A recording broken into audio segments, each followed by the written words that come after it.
What's up, everyone? Zach here, bringing you another Team Taste deck profile. You want to taste?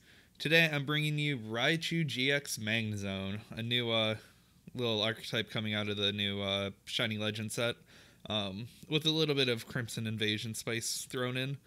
So I'll get right into it. So first off, the main attacker of the deck, you got 4 Pikachus and 3 Raichu GXs. So Raichu GX has his first attack for 2 colorless, 20 times the number, or 20 plus 20 times the energy amount of lightning energy on your side of the field. There we go. Words are hard. So just a standard Dark Pulse and Bubble Beat like that. You know, good attack. Has always had some sort of spot in the meta recently, but kind of fallen off lately. And then his second attack for 160 for lightning colorless does the 160 and 30 damage to itself, so not a bad second attack. And then the GX attack for the same energy cost, it does 120 and then paralyzes the opponent. So not too bad. It can be used in some situations, but with Guzma, paralyze isn't really that much of a issue right now. Sometimes they can't hit it though, so sometimes it can come out clutch. But then we got our support line. And we got 2 Magnemites, 1 Magneton, and 2 Magnezones. There we go. Yeah.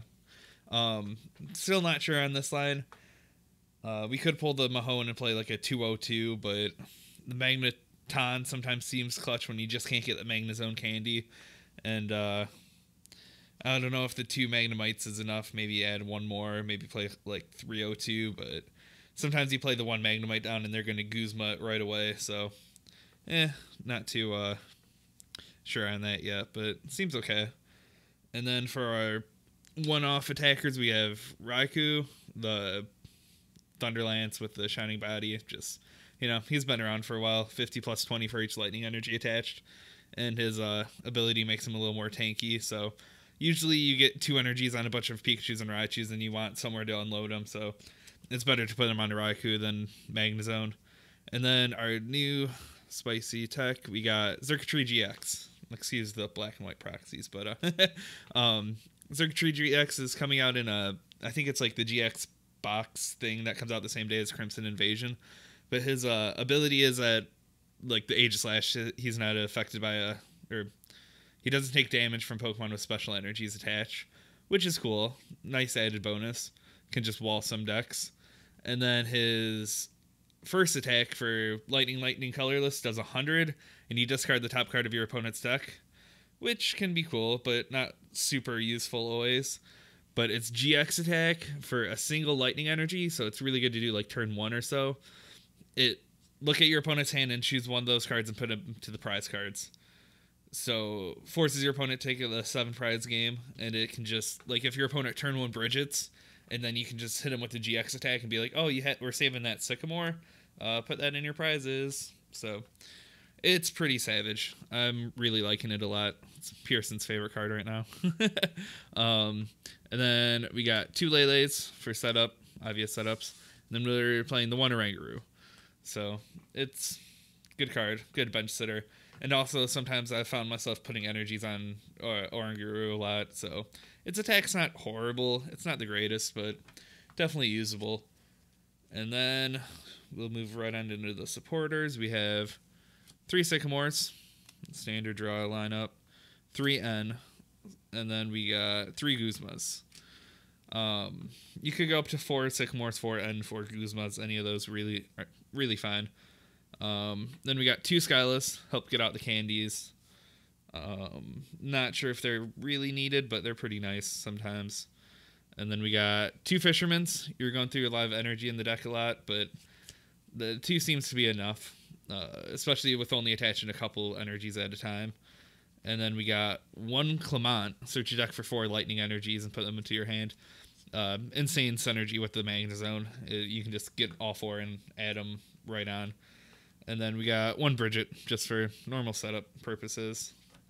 You can always go up to a 2nd Bridget if you ever feel the need to. In a best of 1, sometimes it's nice to go to 2 Bridget, just so you're not ruined during 1 game.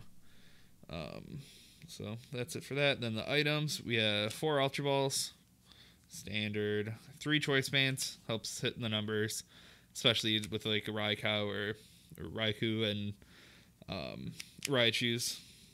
And then we got 3 candies, help set up the Magnezone. And we got 2 float stones, seems to be about the right number. You don't want them that much always, but you don't want to be discarding your lightning energy to retreat. And then we got 2 field blowers, deal with Garb and fighting Fury Belts and all those shenanigans. And then 1 rescue stretcher. Just, you know, I keep feeling like every time I make a deck in this format, I'm like, I'm missing items, but there's really just not that many being played right now, I feel. So that's it really for the items. And then we got for the energy, we have 13, I believe. 4, 8, 12. Yep, 13 energies. So 13 seems to be okay. I think I might want like 1 more. That would be nice. Sometimes I feel like I draw into all of them early and then I like sycamore into nothing, but I don't know.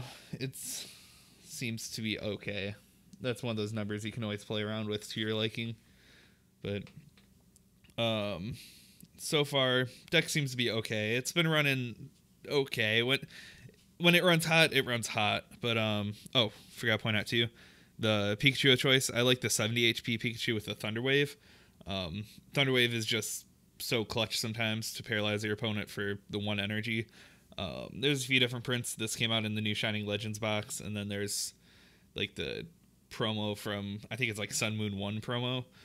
But the 70 HP can be nice against things. Some things hit 60, like what's it, like a Tapu Lele, or I don't know. Just the extra 10 HP can be nice. Plus you got this sweet hollow art nowadays. The matchups seem, we still haven't really figured it out yet. I don't know. It's honestly not my favorite deck. There's a lot of debates between using Magnezone or the Electrode and Elixirs, and I think I don't like that much. The fact that Electrode gives up 2 prizes just hurts, but having the stage 1 and the stage 2 line can sometimes just hurt. I always feel like, oh, maybe you go back to the Pika Zone and, you know, be a solid tier 2 deck, but against things like Gardevoir, matchup's okay. You only have 2 energies on your Raichu, but it's not that hard for them to load up enough to 1 hit. Against like Zoroark, it's not too hard to hit 210 as long as you set up, especially with the choice bands. Sometimes out of nowhere you can just go off, but I always feel like I'm like 1 energy short, or like a choice band short, or just something. I always feel like it's missing something. What else? The Golisopod, same thing. Sometimes you can hit the 210s, and if you can hit the 1 hits and they can't, then they're in a bad spot. But yeah, it's like I said, I think I want another lightning energy, but not sure where it would go. Maybe take out a Skyla, maybe go down to 1 Skyla, but at that point sometimes it's not worth it to even play the 1. You could drop the field blowers and just take the L to a Garber. It's not that hard to get 3 energies on the field and knock out a Garb either, but that can be kind of obnoxious. Yeah, you could take out the Rangaroo. That's kind of a personal thing. I've been liking it a lot. As long as your opponent doesn't get muck out, and then that's just obnoxious. And yeah, that's about it. Pretty straightforward. We'll have a couple more games with this up on the channel this week. I think I got enough games to put up a game or another profile every day, so should be fun. Any questions, drop them down below. Let me know what you guys think and want to see. So I know tomorrow we got a Venusaur game coming out, so should be cool. Remember, like, comment, share, subscribe, or don't. You know, it's cool. All right, later, everyone.